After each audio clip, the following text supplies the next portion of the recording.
Welcome to our episode of Hong Kong Brief. Let's dive into today's news roundup with a mix of intrigue, global rankings, and the evolving business landscape. First up, Hong Kong is on a mission to solidify its status as a prime international financial hub amidst challenges following the implementation of a new security law. The law, aimed at pleasing Beijing while causing friction with Western governments, has stirred concerns about the city's future attractiveness for foreign investment. With a backdrop of rising borrowing costs, a demographic shift due to an exodus of expats and local youth, and increased oversight from Beijing, Hong Kong's once booming property and stock markets are feeling the pressure. Amidst these trials, the city is wrestling to maintain its pivotal role between Chinese firms seeking funds and foreign companies eyeing investments in China. Switching gears, let's talk happiness.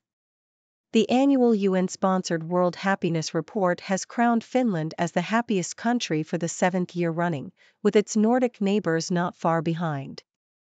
Interestingly, the United States and Germany have slipped from the top 20 for the first time in over a decade.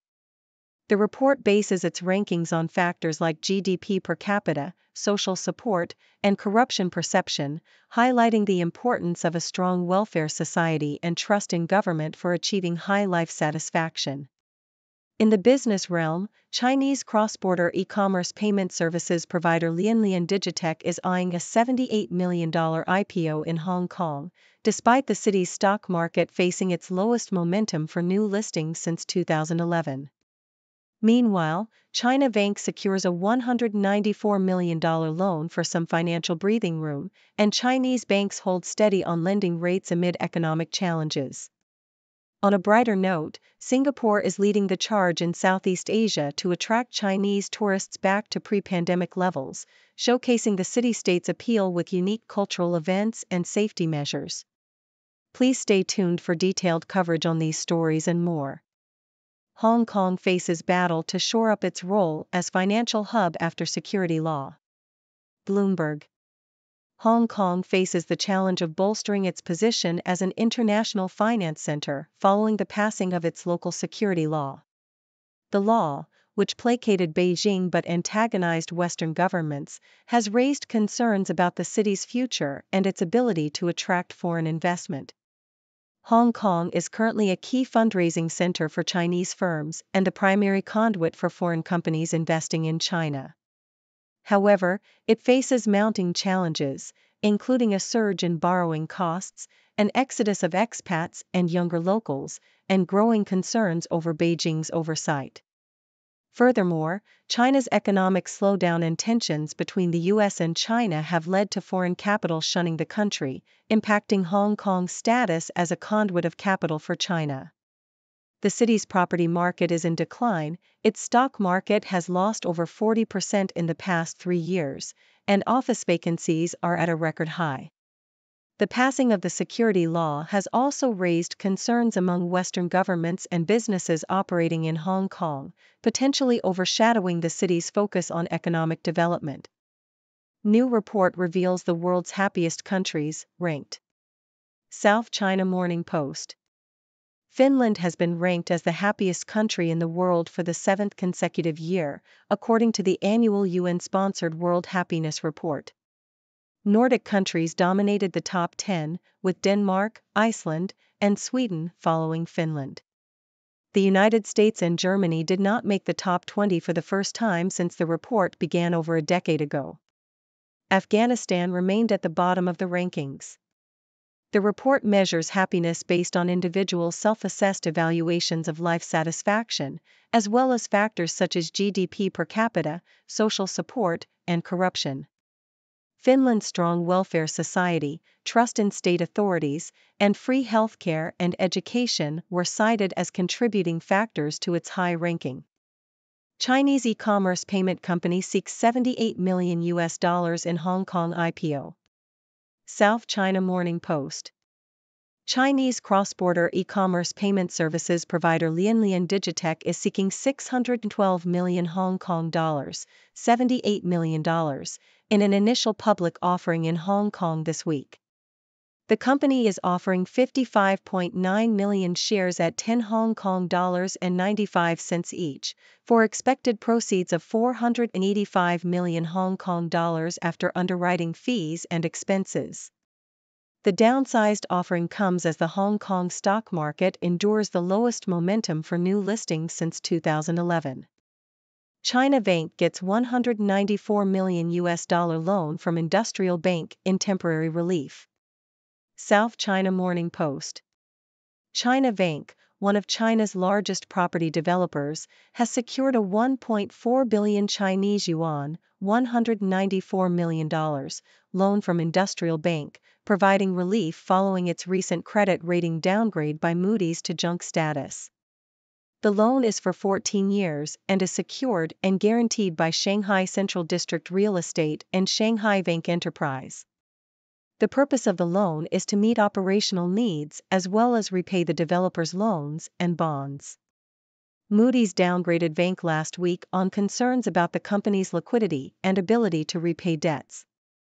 Chinese banks hold lending rates as PBOC refrains from easing. Bloomberg. Chinese banks have maintained their benchmark lending rates, following the People's Bank of China's decision to keep monetary policy unchanged. The one-year loan prime rate was held at 3.45% and the five-year rate, a reference for mortgages, was kept at 3.95%. China is facing challenges in reviving borrowing demand, as the property market continues to decline and consumer confidence remains low. The country's industrial sector and investment have shown a strong start to the year, which may reduce the need for policymakers to implement further stimulus measures. Singapore pulls ahead in Southeast Asia's race to win back Chinese tourists. South China Morning Post. Singapore is the only country in the world to have seen a recovery in Chinese tourist numbers.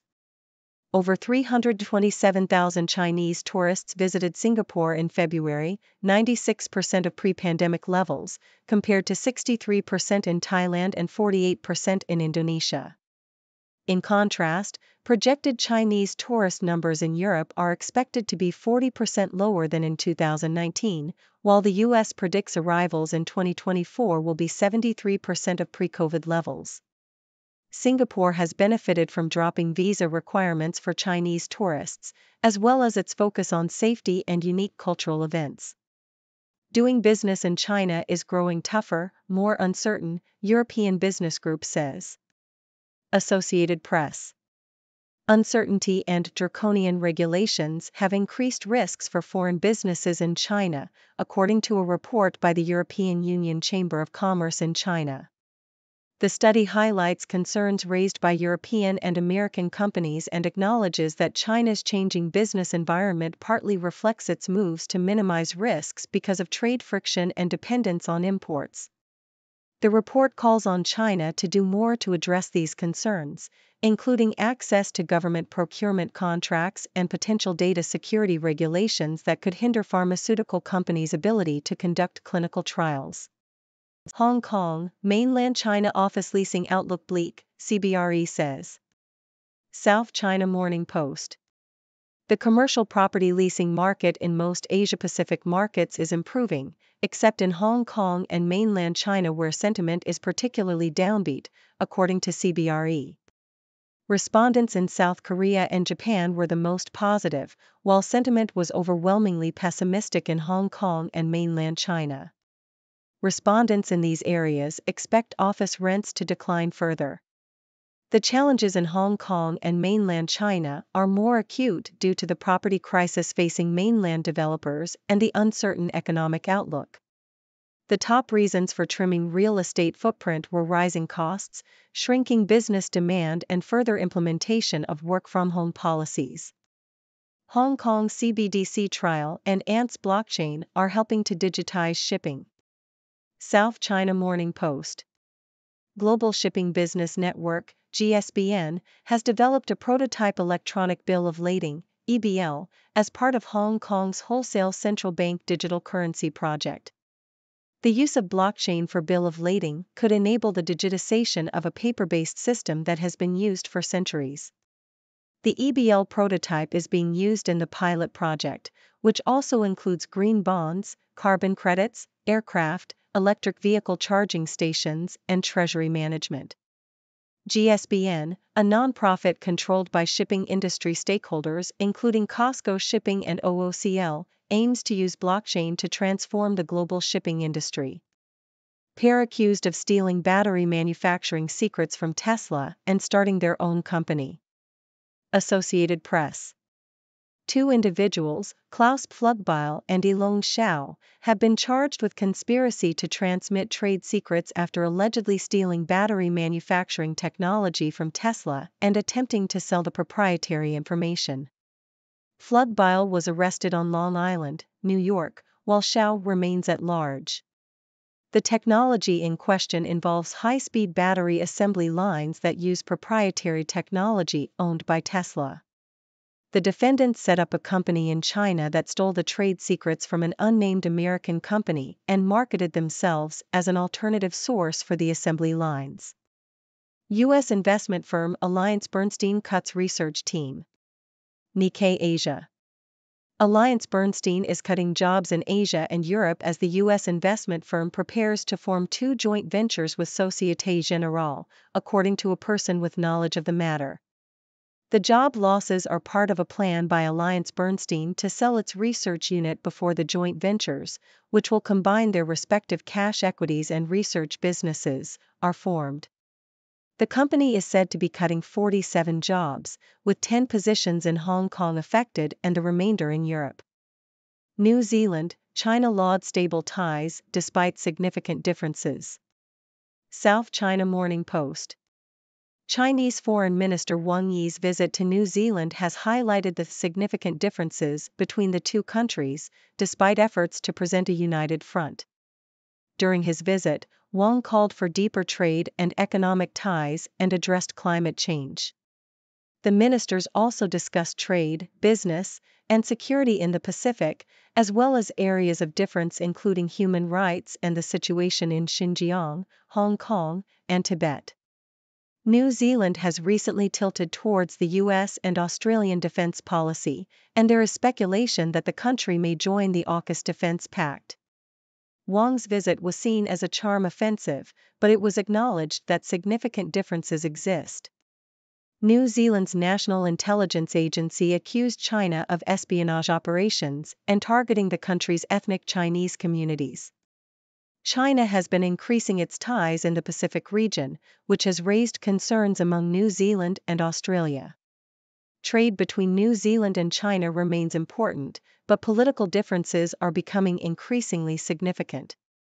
Both countries are seeking ways to actively manage their differences.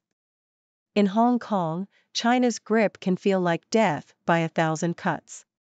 New York Times. Hong Kong is facing a deep pessimism as the stock market crashes, home values tumble, and emigration increases. Many residents are flocking to Shenzhen, across the border in mainland China, for entertainment. Stephen Roach, an economist and former chairman of Morgan Stanley Asia, wrote in the Financial Times that it pains me to say Hong Kong is over. The government has focused on national security instead of reviving the economy, and the new security laws could deter foreign businesses from investing in the city. What's in Hong Kong's new national security law? Japan Times. Hong Kong has approved a new national security law, commonly known as Article 23, which will come into force soon. This is the city's second national security law, following the one imposed by Beijing in 2020. The first law has resulted in numerous arrests, pressure on civil society groups, and the imprisonment or exile of politicians, activists, and public figures. Hong Kong rushes through security laws feared by Western businesses. The Sydney Morning Herald. Hong Kong's Legislative Assembly passed new national security laws on Tuesday that further align the city-state with Beijing and tighten control over the former British colony. The laws introduce a series of new crimes including treason, sabotage, sedition, and espionage, with punishments ranging from several years to life imprisonment. The broad and vague wording of the laws has raised concerns that even apolitical business professionals could be accused of espionage and face detention or imprisonment. The new laws have also sparked fears about the future of Hong Kong as Asia's business hub. Thank you for tuning in. The content above showcases the latest briefing reports and analytical synopses, thoughtfully curated by the 6Do team. These insights stem from a wide array of reputable media outlets, think tanks, government sources, and specialized experts worldwide. We encourage you to explore these sources for a comprehensive perspective. Keep in mind that while the content may not always align with the official standpoint of 6Do Brief, it's not meant to be taken as absolute directives for decision-making.